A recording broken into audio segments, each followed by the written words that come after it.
എൻ്റെ പേര് ആനന്ദവല്ലി. ഞാൻ എറണാകുളം ജില്ലയിൽ പനങ്ങാടു നിന്ന് വരുന്നു.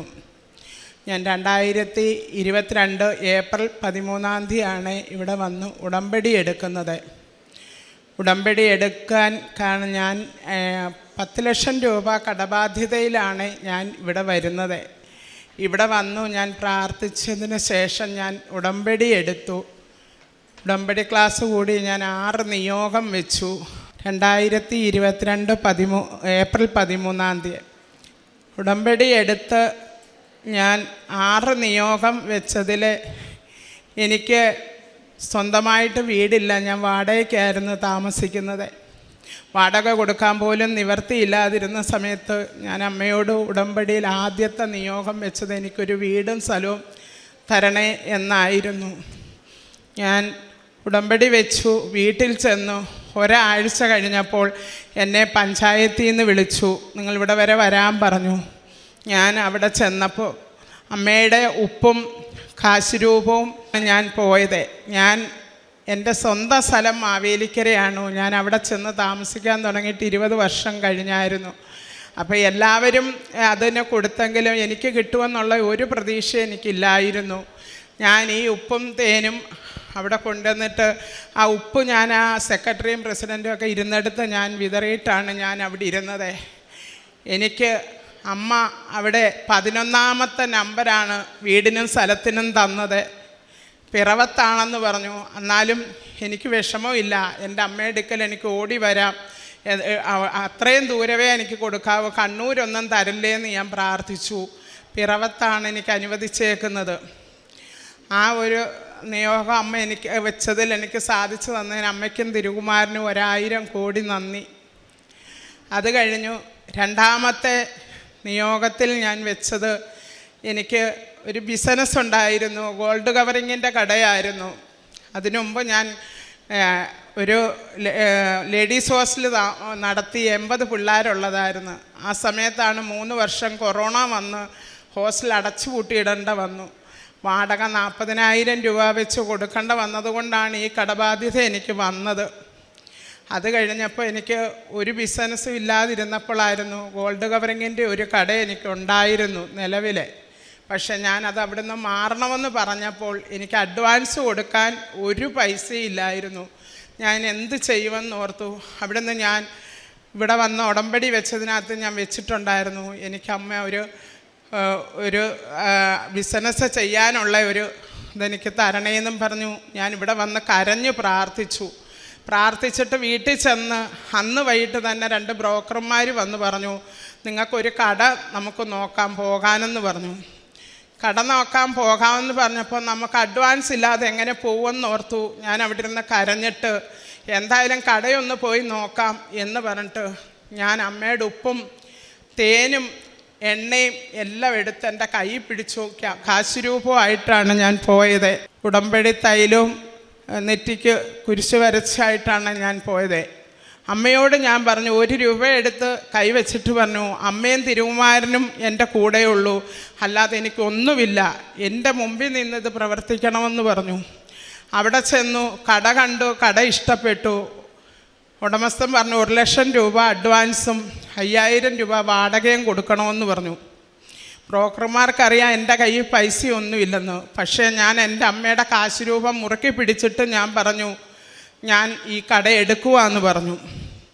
അവർ പറഞ്ഞു 22-ാം തീയതി ഇതിന് അഡ്വാൻസ് കൊടുക്കണം എന്ന് പറഞ്ഞു. ഞാൻ വീട്ടിൽ വന്നിട്ട് ആലോചിച്ചു, എനിക്ക് 22-ാം തീയതി എടുക്കാൻ എന്ത് ചെയ്യുമെന്ന് വിചാരിച്ചു. ഞാൻ അന്ന് തന്നെ അമ്മയോട് കരഞ്ഞു പ്രാർത്ഥിച്ചു, നാളെ ഞാൻ അമ്മയെടുക്ക വരും, അമ്മയുടെ പദ്ധതി എന്താണെന്ന് വെച്ചാൽ നടത്തി തരണമെന്ന് പറഞ്ഞു.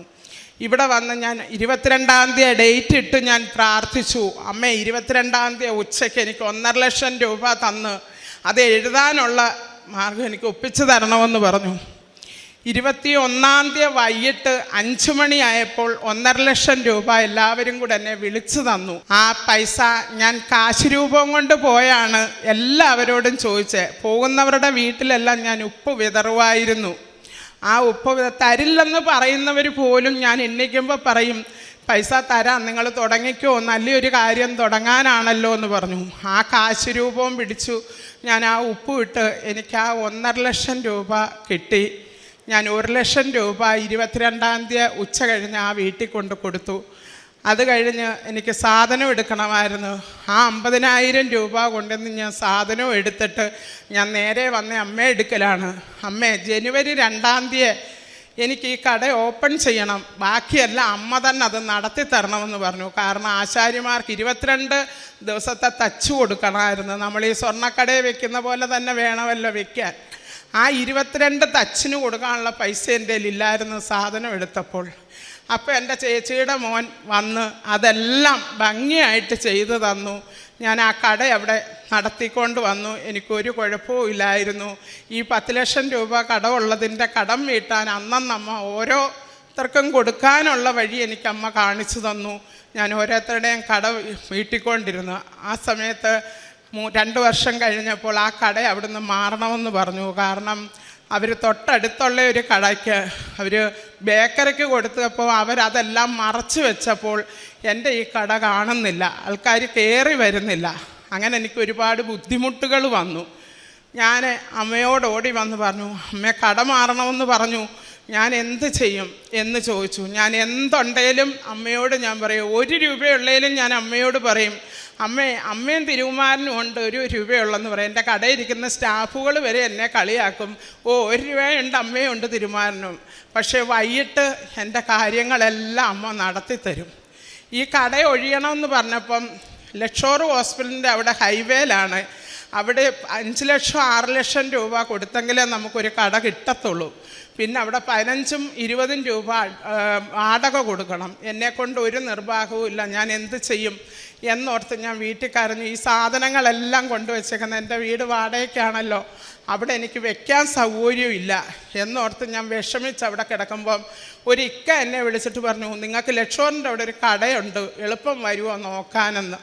ഞാനും എൻ്റെ മോളും അമ്മയോട് ചെന്ന് ഞാൻ ഓടിച്ചെന്ന് പ്രാർത്ഥിക്കുന്ന മുറിയിലെ അമ്മയുടെ ഫോട്ടോകളും എല്ലാം വെച്ചിട്ടുണ്ട്. ഞാൻ അമ്മയുണ്ട് തിരുകുമാരനുണ്ട്. ഞാൻ ചെല്ലുമ്പോൾ ആ കടയ്ക്ക് ഒരുപാട് അഡ്വാൻസ് എന്നോട് ചോദിക്കല്ലേ. ആ ഹൈവേ തന്നെയാണ്. ഞാൻ അവിടെ ചെന്നു, കട കണ്ടു, കട എനിക്ക് ഇഷ്ടപ്പെട്ടു. ഞാൻ ആ ഉടനെ അങ്ങ് പെരയിലോട്ട് പോയപ്പോഴത്തേന് അമ്മയുടെ ഉപ്പ് അവിടെ എല്ലാം വിതറിയിട്ട് ഞാൻ വിശ്വാസപ്രമാണം ചൊല്ലിക്കൊണ്ട് നിന്നു. പുള്ളിക്കാരൻ ഇറങ്ങി വന്നിട്ട് പറഞ്ഞു, നിങ്ങൾക്ക് ഞാൻ 6,000 രൂപ വാടകയ്ക്ക് 25,000 രൂപ അഡ്വാൻസിന് ഞാൻ കട തരാമെന്ന് പറഞ്ഞു. എല്ലാവരും ഞെട്ടിപ്പോയി. എനിക്കത് അത്രയും എമൗണ്ടിന് എനിക്ക് ആ കട തന്നതിന് എല്ലാവരും വിചാരിച്ചു ഇതെങ്ങനെ നടന്നെന്ന്. പക്ഷേ അവിടെ പ്രവർത്തിച്ചത് എൻ്റെ അമ്മയും തിരുകുമാരനുമാണ്. 1000 കോടി നന്ദി. അങ്ങനെ കട ഞാൻ ഓപ്പൺ ചെയ്തു കഴിഞ്ഞ ആഴ്ച. അത് കഴിഞ്ഞ് എന്നെ ഒരു പട്ടി കടിച്ചു. പട്ടി കടിച്ചെന്ന് പറഞ്ഞാൽ ഞാൻ എൻ്റെ കടയിലോട്ട് കയറി ചെല്ലുകയും പട്ടി ഓടി വന്ന് കടിച്ച് 6 കടി എന്നെ കടിച്ചു. ഞാൻ ഉരുണ്ട് വീണെടുത്തു എന്ന് എനിക്ക് പെട്ടെന്നൊരാൾ എണ്ണിക്കുന്ന പോലെ ഈ വയറും വെച്ചുകൊണ്ട് എണ്ണിക്കാൻ പറ്റില്ലല്ലോ. ഞാൻ ആ വീഴ്ചയെ പറഞ്ഞു, ഞാൻ എന്തിനാണ് പേടിക്കുന്നത്, എൻ്റെ അമ്മയുടെ ഉടമ്പടിയാണല്ലോ എൻ്റെ തലയിലുള്ളത്, ഞാൻ പേടിക്കേണ്ട ആവശ്യമില്ലല്ലോ എന്ന് പറഞ്ഞു. ഞാൻ പെട്ടെന്ന് തന്നെ ചാടി എണ്ണീറ്റു, ബാത്റൂമിൽ പോയി സോപ്പിട്ട് കഴുകി. അന്നേരം കണ്ട ബ്ലഡ് അല്ലാതെ പിന്നെ ഞാൻ കണ്ടില്ല. എറണാകുളം ആശുപത്രിയിലേക്ക് പോയി. ഉടുത്ത വസ്ത്രമല്ലാതെ എൻ്റെ കയ്യിൽ 1 രൂപയും ഇല്ലായിരുന്നു. ഓട്ടോക്കാരൻ അവിടെ കൊണ്ടുവന്ന് കഴിഞ്ഞപ്പോൾ ഞാൻ നോക്കിയപ്പോൾ 13 പേരെ ആ പട്ടി കടിച്ചു. അവിടെ കൊണ്ടുവന്നവരുടെ എല്ലാം ദശ കടിച്ചു പറിച്ച് ബ്ലഡ് ഇങ്ങനെ ഒഴുകുവാണ്. എനിക്ക് മാത്രം അന്നേരം ആ കണ്ട ബ്ലഡ് അല്ലാതെ പിന്നെ എനിക്ക് കണ്ടില്ല. അവിടെ പറഞ്ഞു, അവിടെ 4,000 രൂപ വീതം എല്ലാവരും ഇഞ്ചക്ഷൻ അടയ്ക്കണം എന്ന് പറഞ്ഞു. എനിക്ക് ഷുഗർ 500 കൂടുതലുണ്ട്. അപ്പോൾ എൻ്റെ കൂടെ വന്ന കടയിരുന്ന കുട്ടി പറഞ്ഞു, എന്ത് ചെയ്യുമെന്ന് പറഞ്ഞു. ഞാൻ പറഞ്ഞു, നീ വിഷമിക്കണ്ട, അമ്മ എൻ്റെ കൂടെ ഉണ്ടെന്ന് പറഞ്ഞു. ഞാൻ അതിനകത്ത് കയറി ചെന്ന് പറഞ്ഞു, ചേച്ചിക്ക് ഇഞ്ചക്ഷൻ ഫ്രീ ആണെന്ന് പറഞ്ഞു. ഞാൻ 6 ഇഞ്ചക്ഷൻ എടുത്തു. ഞാൻ 1 രൂപ പോലും അവിടെ മുടക്കിയില്ല. അത് കഴിഞ്ഞ് വന്ന് ഞാൻ അവിടെ ജപമാല റാലിയായിരുന്നു 28ാമത്തെ. അതിന് പോകണമല്ലോ എന്നോർത്ത് അന്ന് 13ാമത്തെ ഇഞ്ചക്ഷൻ എടുക്കണം. എന്ത് ചെയ്യുമെന്നോർത്ത് തലേന്ന് ഞാൻ ചെന്ന് പറഞ്ഞു, എനിക്ക് നാളെ ജപമാല റാലിക്ക് പോകണം. അപ്പോൾ അവർ ചോദിച്ചു, ഈ ഇഞ്ചക്ഷൻ എടുത്തിട്ട് ചേച്ചി എങ്ങനെ നടക്കുമെന്ന് പറഞ്ഞു. ഞാൻ പറഞ്ഞു, ഞാൻ പോയിരിക്കുമെന്ന് പറഞ്ഞു. അവർ അന്ന് തന്നെ എനിക്ക് ഇഞ്ചക്ഷൻ എടുത്തു. ഞാൻ ഇവിടെ വന്നു, അമ്മയെ എടുക്കാൻ ഞാൻ പോയി. നടന്നു പോയിട്ട് എനിക്കൊരു പ്രശ്നവും ഉണ്ടായില്ല. അങ്ങനെ എൻ്റെ അമ്മ ഒരുപാട് ചെറിയ കാര്യങ്ങളും വലിയ അനുഗ്രഹങ്ങളും എനിക്ക് വാരിക്കോരി ചെരിയുന്നുണ്ട്. കടയിലാണേലും രാവിലെ പോകുമ്പോൾ കടക്കാർക്ക് കൊടുക്കണമല്ലോ എന്ന് ഞാൻ വിഷമിച്ചിരിക്കും. 1 രൂപ എടുത്താന്നേലും ഞാൻ പറയും, അമ്മേ ഞാൻ ഇന്ന് പോവാണ്, അമ്മയും തിരുകുമാരനും എനിക്കിത് നടത്തി തരണമെന്ന് പറയും. കടക്കാരാണേലും എന്നോട് പറയും, സമാധാനത്തിൽ തന്നാൽ മതി, വിഷമിക്കണ്ട, നിങ്ങൾ ആദ്യം കയറണ്ട. ഒരാഴ്ചയിൽ 15,000 രൂപ ഞാൻ ചിട്ടിക്ക് തന്നെ വെറുക്കണമായിരുന്നു. ഒരാളെ കൊണ്ട് നടക്കില്ല, എൻ്റെ വീട്ടിലൊരാണുങ്ങളില്ല, ഞാൻ മാത്രമാണ് താമസം. ഈ 15,000 രൂപ കൊടുത്തില്ലെങ്കിൽ ചിട്ടിക്കാരും പോവില്ലല്ലോ. ഞാൻ എൻ്റെ പേരിലാണെങ്കിൽ എനിക്കില്ലെന്ന് ഞാൻ പറയാം, പലരുടെ പേരിലായിട്ടെടുത്ത ചിട്ടികളാണ്. എന്നാലും ആ 15,000 രൂപ ഞാൻ സന്ധ്യയ്ക്ക് മുമ്പേ വെച്ച് കഴിയും. പക്ഷെ എൻ്റെ കൂടെ ഉള്ളവർ ചോദിക്കും, നിങ്ങൾ എങ്ങനെ വെച്ച്, ഏത് രീതിയിൽ വെച്ചെന്ന്. പക്ഷെ അതെല്ലാം എൻ്റെ അമ്മയും തിരുകുമാരനും എനിക്കത് സാധിച്ചു തരും. ഞാൻ ഒന്ന് കരഞ്ഞാൽ മതി, ഞാൻ പറയും, ഒരു കയ്യിൽ അമ്മയും ഒരു കയ്യിൽ തിരുകുമാരനും എൻ്റെ കയ്യിലിരിക്കുന്നത്. ആരുടെയും മുമ്പിൽ ഞാൻ ലജ്ഞിക്കാൻ ഇടവരരുതെന്ന് പറയും. പക്ഷേ ഞാൻ ആരുടെയും മുമ്പിൽ ലജ്ഞിക്കാതെ ഞാനതെല്ലാം കൊടുക്കാൻ അമ്മയാണ്. ആ 15,000 രൂപ ഞാൻ കൊടുത്തോണ്ടിരുന്നെടുത്ത് ഇപ്പം എനിക്ക് ചിട്ടിക്ക്, ഇന്നൊരു ദിവസത്തെ ചിട്ടിക്ക് എനിക്ക് 350 രൂപ മതി. അടുത്ത വ്യാഴാഴ്ച എനിക്ക് 2,000 രൂപ മതി. അങ്ങനെ ആക്കി തന്നു. അതും അടുത്ത ആഴ്ച ഈ 350 രൂപയുടെ ചിട്ടിയും തീരും. അതുപോലെ അമ്മ എനിക്ക് ചെറിയതായാലും വലുതായാലും അമ്മ എനിക്ക് വാരിക്കോരി തരുന്നുണ്ട്. പിന്നെ ഞാൻ ഈ പത്രം കൊടുക്കാൻ ചെല്ലുമ്പോഴും എല്ലാവരും കളിയാക്കും. ഞാൻ എല്ലാ ആഴ്ചയും ഇവിടെ വരും. എത്ര എനിക്ക് ബുദ്ധിമുട്ടാണേലും എനിക്ക് ഈ ഹോം നേഴ്സിൻ്റെ ഉണ്ട്. അപ്പോൾ അവിടെ വരുന്ന സ്റ്റാഫുകളെ എല്ലാം ഞാൻ ബുദ്ധിമുട്ടൊന്നും നോക്കില്ല. അവരുടെ എല്ലാം വണ്ടിക്കൂലി അറിഞ്ഞാന്നേലും എല്ലാം ഞാൻ അവരെ ഇവിടെ കൊണ്ടുവന്ന് ഉടമ്പടി എടുക്കേണ്ടവരെ ഉടമ്പടി എടുപ്പിക്കും, അല്ലാതെ വരുന്നവരെ ഞാൻ കൊണ്ടുവരും. അങ്ങനെ പത്രം കൊടുക്കാൻ ചെല്ലുമ്പം ചുറ്റുവട്ടത്തെല്ലാം മുസ്ലിങ്ങളാണ്. അവരെന്നോട് പറഞ്ഞു, കടയെ അങ്ങ് പള്ളിയാക്കിയില്ലേ, കൃപാസനമൊന്നാക്കിയല്ലോ എന്ന് പറഞ്ഞു. ഞാൻ പറഞ്ഞു, അങ്ങനെ തന്നെ ആണെന്ന് പറഞ്ഞു. പക്ഷെ അവരെല്ലാം ഇപ്പോൾ ഓരോ അസുഖം വരുമ്പോഴും എൻ്റെ അടുക്ക വന്നിട്ട് ഒന്ന് പ്രാർത്ഥിക്ക്, അമ്മയുടെ ആ ഉടമ്പടി തൈലം ഒന്ന് തരുമോ എന്ന് ചോദിച്ചൊരിക്കൽ എന്നെ ഒരുപാട് കളിയാക്കിയായിരുന്നു. പക്ഷേ ഷുഗർ വന്ന് കാല് പഴുത്തുപോയി. അപ്പോൾ അതും കൊണ്ട് വന്നപ്പോൾ ഞാൻ ഈ ഉടമ്പടി തൈലം എടുത്ത് വിശ്വാസപ്രമാണം ചൊല്ലി ഞാൻ ആ കാലയിൽ ഒഴിച്ചു കൊടുത്തു. പിറ്റേന്ന് ചൂട്ട് കരിയുന്ന പോലെ അങ്ങ് കരിഞ്ഞു. പുള്ളി ആ മുസ്ലിങ്ങളുടെ വീട്ടിലെല്ലാം ചെന്ന് പറഞ്ഞു, ഇന്നതുപോലാണ് ആ ചേച്ചി പ്രാർത്ഥിക്കാൻ പോയെന്ന് ഞാൻ കളിയാക്കി. ഇപ്പം അയാളുടെ അളിയനും അളിയന്മാരുടെ ഭാര്യമാരും എല്ലാം എൻ്റെ അടുക്ക വരും, പൈസ തന്നു വിടും. അതിലൊരു കുട്ടി ഇവിടെ വന്ന് ഇവിടെ എന്ത് വേണേലും നടത്താമെന്നും പറഞ്ഞ് ഇവിടെ വന്ന് പുറത്തിരുന്നിരിക്കുന്നവർക്കെല്ലാം ചോറ് മേടിച്ചു കൊടുത്തു. ഇവിടെ അമ്മയ്ക്ക് കാണിക്ക എല്ലാം ഇട്ടിട്ട് പോയി. ആ കുട്ടി എന്നോട് പറഞ്ഞു, ചേച്ചി എല്ലാ ആഴ്ചയും കൃപാസനത്തിൽ പോകാൻ ഒരുങ്ങിക്കോ, വണ്ടിക്കൂലി ഞാൻ തന്നോളാന്ന് പറയും. ഒരാഴ്ച ഞാനിവിടെ വരുന്നില്ലെന്ന് പറയുമ്പോൾ ആ കുട്ടി എന്നെ രാവിലെ വിളിക്കും, കൃപാസനത്തിൽ പോയില്ലേന്ന് ചോദിക്കും. എന്നിട്ട് എനിക്ക് 200-300 രൂപ എനിക്ക് ഇട്ട് തരും. അതിനെല്ലാ ആഴ്ചയും വരാൻ പറ്റത്തില്ലല്ലോ, ചേച്ചി പോയിക്കോളാൻ പറയും. എനിക്ക് പറ്റുമ്പോഴെല്ലാം ഓടി വരും, കാരണം എനിക്ക് വലിയ ദൂരമില്ല എറണാകുളത്തു നിന്ന് ഇവിടെ വരാൻ. കഴിഞ്ഞ ആഴ്ചയാണെങ്കിൽ എനിക്ക് ഉച്ച കഴിഞ്ഞേ വരാൻ പറ്റുള്ളൂ. എന്നാലും ഞാൻ 6:30 കുർബാന കൂടി വെച്ച് ഞാൻ 8:30 ഇവിടുന്ന് പോയത്. അങ്ങനെയെല്ലാം മെനഞ്ഞാന്നും ഞാനിവിടെ വന്നു. ഇന്ന് ഞാൻ വീട്ടിൽ നിന്ന് ഇറങ്ങിയിട്ട് ഞാൻ കരഞ്ഞുകൊണ്ട് പറഞ്ഞു, അമ്മേ ഞാൻ പല പ്രാവശ്യവും ചെന്ന് സാക്ഷ്യം പറയാനെ കൊണ്ട് അപ്പോഴെല്ലാം എനിക്ക് അടുത്ത പ്രാവശ്യം പറഞ്ഞാൽ മതിയെന്നും പറഞ്ഞ് വിട്ടു. ഞാൻ അവിടുന്ന് ഇവിടെ വന്നിട്ട് ഇവിടെ സാക്ഷ്യം പറയാൻ എന്നെ വിളിച്ചു. സംസാരിച്ചപ്പം സിസ്റ്റർ പറഞ്ഞു, ചേച്ചിക്ക് സാക്ഷ്യം പറയാൻ പറ്റുന്നില്ല, എങ്ങനെ പറയും ഇങ്ങനെ. അപ്പോൾ എനിക്ക് ഈ ഷുഗറിൻ്റെ കൊണ്ടായിരിക്കും എനിക്ക് പറയാൻ പറ്റുന്നില്ലായിരുന്നു. അപ്പോൾ സിസ്റ്റർ എന്നോട് പറഞ്ഞു, ഇപ്പം പറയാൻ പറ്റുമോ ചേച്ചി, അവിടെ നിന്ന് കുറേ നേരം പ്രാർത്ഥിക്കുമെന്ന് പറഞ്ഞു. ഞാൻ അങ്ങനെ പ്രാർത്ഥിച്ചുകൊണ്ടിരുന്നപ്പോൾ എൻ്റെ മനസ്സ് പറയുക, അച്ഛനെ ഒന്ന് കാണാൻ പറ്റുമെങ്കിൽ ഒന്ന് കാണാമല്ലോ എന്ന് വിചാരിച്ചു. ഞാൻ ഓടി അവിടെ ചെന്നപ്പോൾ അവർ പറഞ്ഞു, ചേച്ചി പ്രൂഫില്ലാതെ കാണാൻ പറ്റില്ലെന്ന് പറഞ്ഞു. ഞാൻ അവിടെ നിന്ന് വിഷമിച്ചു. എന്ത് ചെയ്യുമെന്ന് വിചാരിച്ചപ്പം എൻ്റെ കടയിലെ കുട്ടി എൻ്റെ കടയുടെ ഫോട്ടോ എളുപ്പം എടുത്തിട്ട് തന്നു. ഞാൻ അതിൻ്റെ കോപ്പി എടുത്ത് ഇവിടെ കൊണ്ടുവന്ന് കാണിച്ച് അവരെനിക്ക് എഴുതി തന്നു. അച്ഛനെ കാണാനുള്ള ഭാഗ്യവും എനിക്കുണ്ടായി. സിസ്റ്ററിനോട് ചോദിച്ചു, ഇന്ന് പറയുന്നു എന്ന് ചോദിച്ചപ്പോൾ ഞാൻ പറഞ്ഞു, ഇല്ല, 1 മാസം ഞാനിത് പഠിച്ചിട്ട് വന്ന് ഇവിടെ പറയാം. അല്ലാതെ എനിക്ക് പറ്റില്ലെന്ന് പറഞ്ഞു. അങ്ങനെ ഞാൻ പോകാൻ നേരം ഞാൻ പ്രാർത്ഥിച്ചിട്ട് പോകാമെന്ന് ഇരുന്നപ്പോൾ അച്ഛൻ എന്നെ വിളിച്ചിട്ട് പറഞ്ഞു, ചേച്ചി വന്നിട്ട് എന്നോടൊന്ന് സാക്ഷ്യം സംസാരിക്കാൻ പറഞ്ഞു. ഞാൻ അങ്ങനെ പറഞ്ഞപ്പോൾ എന്നോട് പറഞ്ഞു, ചേച്ചിക്ക് ഇന്ന് തന്നെ പറയാൻ പറ്റും, പറഞ്ഞിട്ട് പോയാൽ മതി എന്ന് പറഞ്ഞു. അപ്പം ഞാൻ പറഞ്ഞു, ഇല്ല, ഞാൻ 1 മാസം കഴിഞ്ഞേ പോകത്തുള്ളെന്ന് പറഞ്ഞു. ഇല്ല, ഇന്ന് സാക്ഷ്യം പറഞ്ഞിട്ടേ ഇവിടുന്ന് വിടത്തുള്ളെന്ന് പറഞ്ഞു. ആ അനുഗ്രഹവും എനിക്ക് അമ്മ മാതാവും തിരുമാരനും തന്നതിൽ 1000 കോടി നന്ദി. അത് കഴിഞ്ഞ് ഞാൻ അവിടെ എല്ലായിടവും കൊണ്ടുവന്ന് പത്രം വിതരണം ചെയ്യും. എല്ലാ ആഴ്ചയും എനിക്ക് പറ്റുന്നെങ്കിൽ പൊതിച്ചോറ് കെട്ടി ഞാൻ എല്ലായിടവും കൊണ്ട് കൊടുക്കും. 40 അമ്മമാരുള്ള ഒരു ഓടൻ ഹോം ഉണ്ട് പനങ്ങാട്.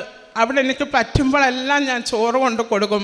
അരുക്കുറ്റിയിലെ ആശുപത്രിയിലും എറണാകുളത്തെ ആശുപത്രിയിലും പൊതിച്ചോറും കൊണ്ട് പോയി അവരുടെ കൂടെ കുറേ നേരം ഇരുന്ന് സംസാരിച്ചിട്ടേ ഞാൻ വരുത്തുള്ളൂ. അങ്ങനെയൊക്കെ 3:30-ക്ക് ഞാൻ വീട്ടിൽ എഴുന്നേൽക്കണം. ഷുഗറും പ്രഷറും കൊളസ്ട്രോളും എല്ലാം ഉണ്ട്. ഇപ്പം എനിക്ക് 15 കുട്ടികളെ കെട്ടിയേക്കുന്നത് മുസ്ലിങ്ങളാണ് ചോറ് കൊടുക്കുന്നത്. 3:30-ക്ക് എഴുന്നേറ്റ് വേണം ഞാൻ അവർക്ക് കൊടുക്കാൻ. നോയമ്പല്ലേ.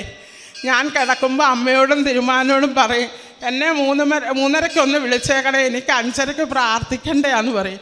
ആ 3:30-ക്ക് അഥവാ ഉറങ്ങിയാലും എന്നെ വന്ന് തട്ടി ഉണർത്തും, നീ എണ്ണിക്കുന്നില്ലെന്ന് ചോദിച്ചു. ഞാൻ ചാടി എണ്ണീറ്റ് ഓടിപ്പോയി 4 മണിയാകുമ്പോൾ ആ കുട്ടികൾക്കെല്ലാം ഭക്ഷണം എത്തിച്ചു കൊണ്ടുവന്ന് കൊടുക്കും. അതിനും അമ്മയും തിരുമാനും എനിക്ക് ഒരുപാട് അനുഗ്രഹങ്ങൾ വാരിച്ചൊരിയുന്നുണ്ട്. ഞാൻ ഈ ഉടമ്പടി എടുക്കുന്നതിന് മുമ്പ് ആഴ്ചയിൽ എങ്ങനെ പോയാലും ആശുപത്രിയിൽ തന്നെ ആയിരിക്കും. എല്ലാവരും പറയും പ്രഗ്നൻ്റ് ആകുന്ന പെണ്ണുങ്ങൾ തുണി മടക്കി വെച്ചേക്കുന്ന പോലാണ് ആശുപത്രിയിൽ പോകാനിരിക്കുന്നതെന്ന്. ഞാൻ ഒരു ബാസ്ക്കറ്റിനകത്ത് ഈ തുണി മടക്കി വെച്ചിട്ടേ ആശുപത്രിയിൽ പോകത്തുള്ളൂ. അവിടെ ചെല്ലുമ്പോൾ ഡോക്ടർ പറയും അവിടെ കിടന്നോളാൻ.